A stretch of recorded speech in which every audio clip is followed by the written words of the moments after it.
Okay, so you want to own a champagne house.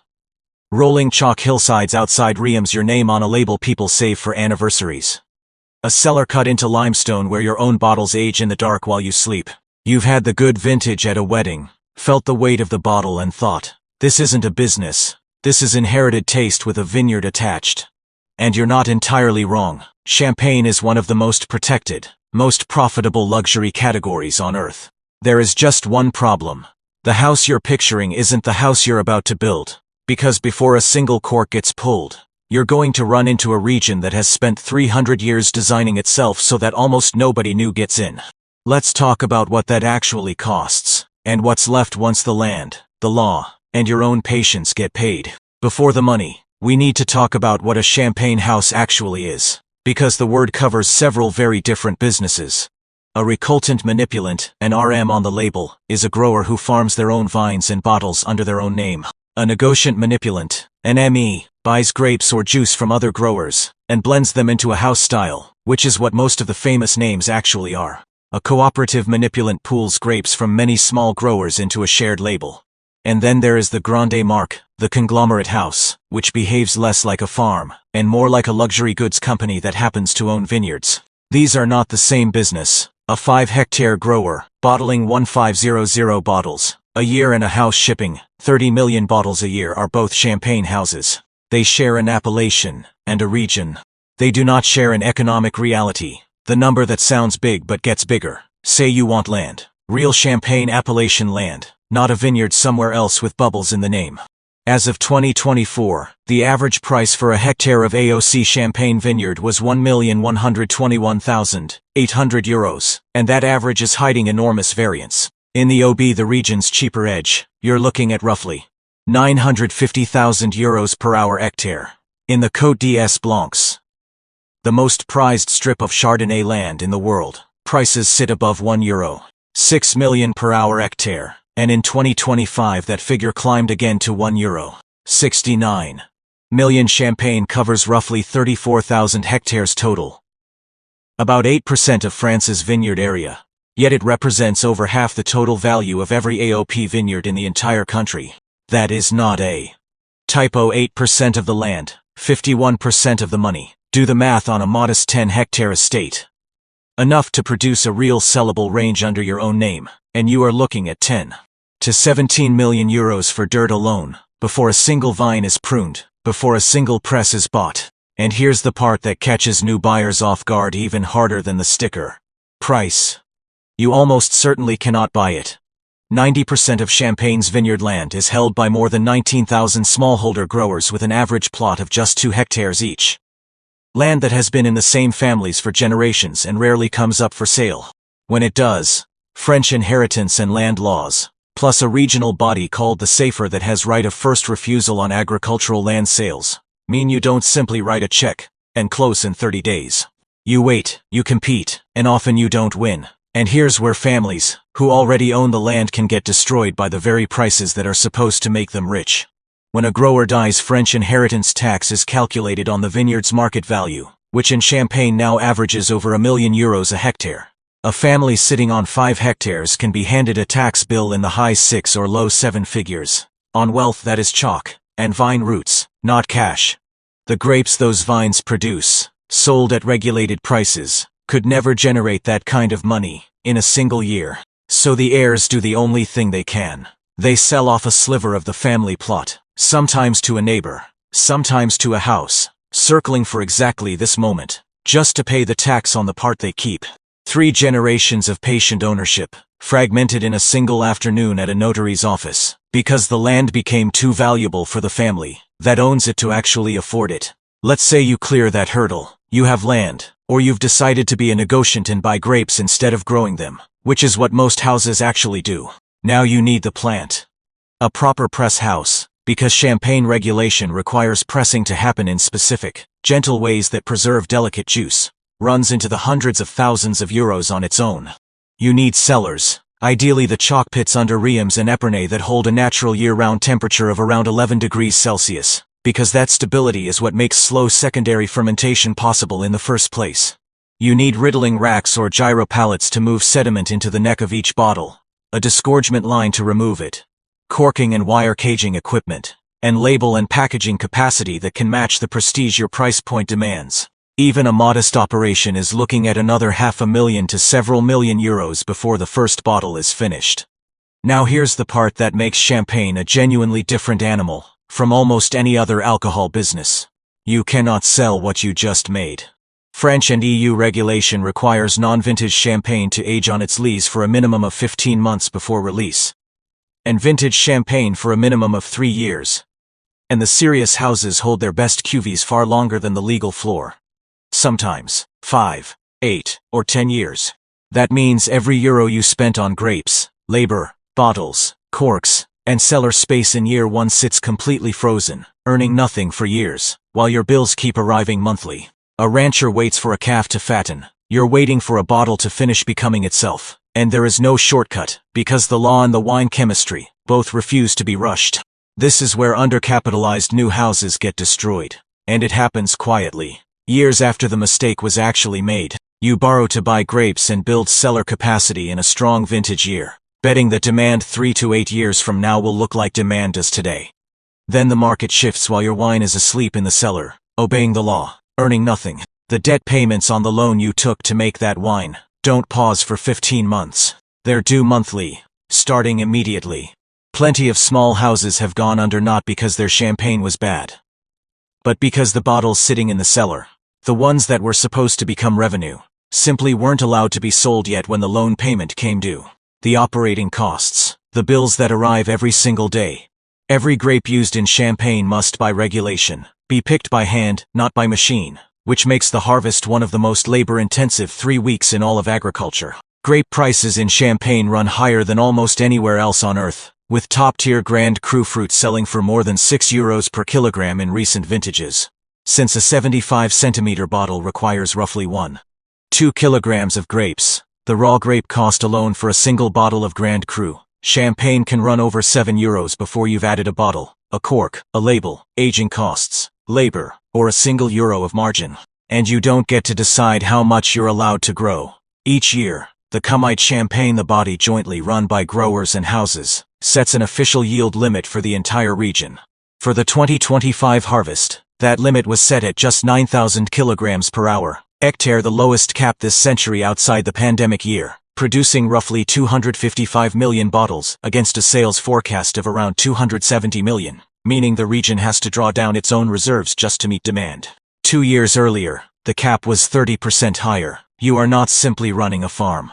You are running a farm where a regional committee, not you, decides how much of your own land you're permitted to harvest this year, based on how much unsold wine is sitting in everyone else's cellars. This is not a hypothetical.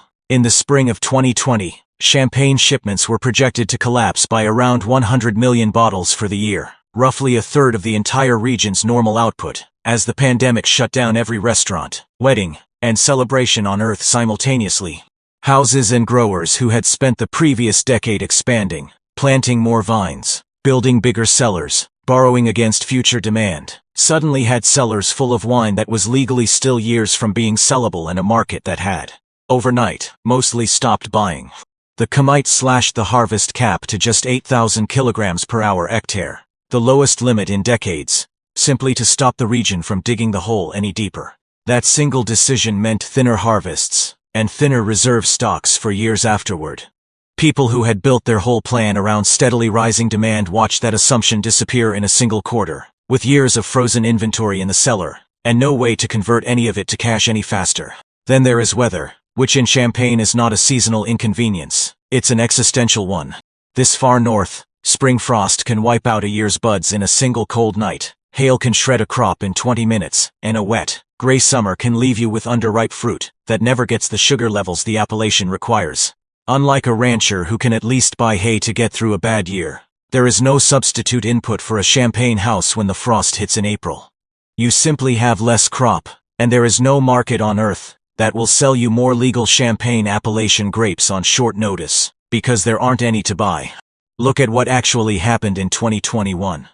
12 straight days of frost between early April and early May hit the region right as the buds were breaking, followed by weeks of rain that triggered a mildew outbreak, then hailstorms that wiped out entire parcels. By the time picking started in September, The region had lost close to 60% of its natural yield, the smallest harvest in 40 years. In some individual vineyards, growers lost as much as 80% of their crop in a single season, through no fault of their own, with no way to hedge it and no insurance policy that makes a vine produce grapes that froze on the vine in April. And this isn't ancient history.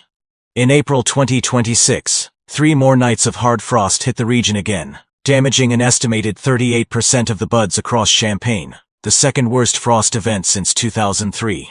Every grower and house in the Appalachians spent that week doing the same math. How much of this year's income just froze overnight, and there was nothing anyone could do about it except watch the thermometer. Here's the part that breaks people's brains.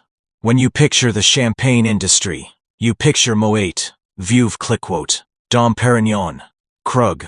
Names with 300 years of mystique behind them. What you're actually looking at, almost every time, is one company.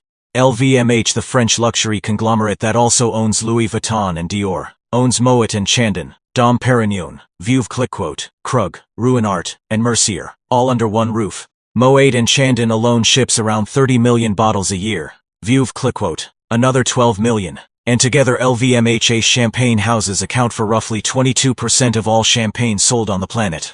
Brand Finance's most recent luxury wine rankings found that LVMH owns all 4 of the most valuable wine brands in the entire world: Moet, Chandon, Veuve Clicquot, and Dom Perignon, occupying 1st through 4th place simultaneously. And it isn't just LVMH.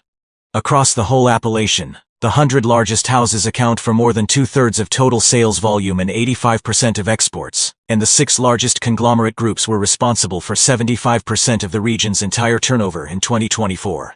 Meanwhile, the people who actually grow the grapes, more than 19,000 individual families, farming 88 to 90% of the vineyard land, sell roughly 2/3 of their harvest to those same large houses, because farming the grapes and selling the finished, branded bottle to the world, have become almost entirely separate businesses. You can own the dirt and still not own the industry built on top of it. And this is exactly how small houses disappear.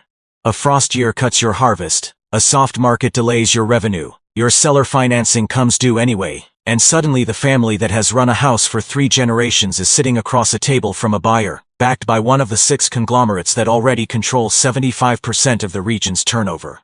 The offer isn't hostile. It's often the only offer on the table. The name on the label survives.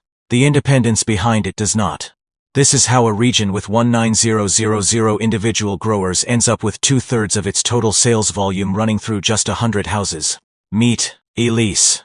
Not a specific person, an archetype, because there is a genuine repeatable path to building wealth in Champagne, and it almost never starts with someone buying a grand estate outright. It starts with a family that has farmed 2 or 3 hectares for 3 generations, selling their grapes every year to a big house for a fair, regulated price, and banking the difference. Elise's grandfather sold fruit. Her father sold fruit and started holding back a small percentage to bottles, under the family name once regulation allowed it, selling those bottles directly to restaurants and collectors, at a far higher margin than the grape price ever paid. Elise took over, converted the whole domain to recultant manipulant status, and now sells fewer than 20,000 bottles a year, entirely under her own label, at prices that dwarf what the grapes alone would have fetched.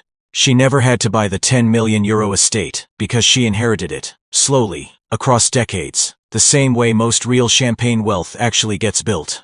That's the pattern. Not a single glamorous purchase, but a small plot, held for generations, gradually converted from raw material supplier into finished luxury brand. There is one more variable that has nothing to do with grapes or weather at all: where your customers live.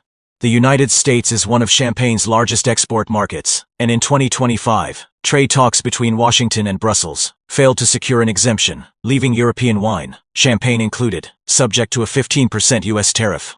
A house that built its business plan around American demand watched its effective price to us importers jump overnight, on wine that had already been aging, already been paid for, already committed to a price point, years before the tariff was ever announced. You cannot reprice a bottle that's been sitting in a cellar since a different president was in office.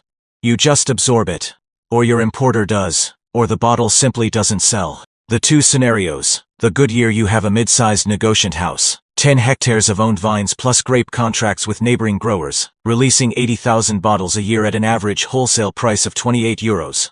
Harvest is generous within the regulated cap, quality is strong, and demand holds. Gross revenue lands around 22 million euros, and after grape costs, aging losses, labor, packaging, and the slow bleed of seller financing, you clear a real, healthy margin, the kind that makes the whole enterprise look effortless from the outside. The bad year, an April frost cuts your usable harvest by a third, the Kemite trims the regional yield cap again to manage a region-wide glut, and 2 vintages you laid down years ago are only now hitting a market that has cooled since you priced them. Your grape costs per usable kilogram spike, because scarcity doesn't discount. Your revenue this year reflects decisions and prices set 3 to 8 years ago, not today's costs. And the gap between what left your bank account this January and what you're allowed to sell this September can run into hundreds of euros. The land didn't move. The brand didn't move. The weather and the committee did. So let's close the loop. You invest 10 to 17 million euros in real champagne land, assuming you can even find someone willing to sell it to you, plus another million or more in press house, cellars, and bottling equipment. And then you wait, by law, a minimum of 15 months to 3 years, before you're allowed to sell the first thing you made. Every grape is picked by hand. Every year's harvest is capped by a regional committee, based on everyone else's unsold inventory, and a single spring frost can undo a year's income overnight. Meanwhile, one French luxury conglomerate alone accounts for roughly a fifth of everything the region sells, and owns the 4 most valuable wine brand names on the planet outright. The chalk cellar under Reims, the family name on the label, the bottle opened at someone's wedding 20 years from now, that's not really a wine business. It's a multi-decade compounding machine disguised as agriculture, and the people who win at it are almost never the ones who bought their way in fast. They're the ones whose grandfather planted the vines, and who were patient enough to still be standing in the cellar when the wait finally paid off.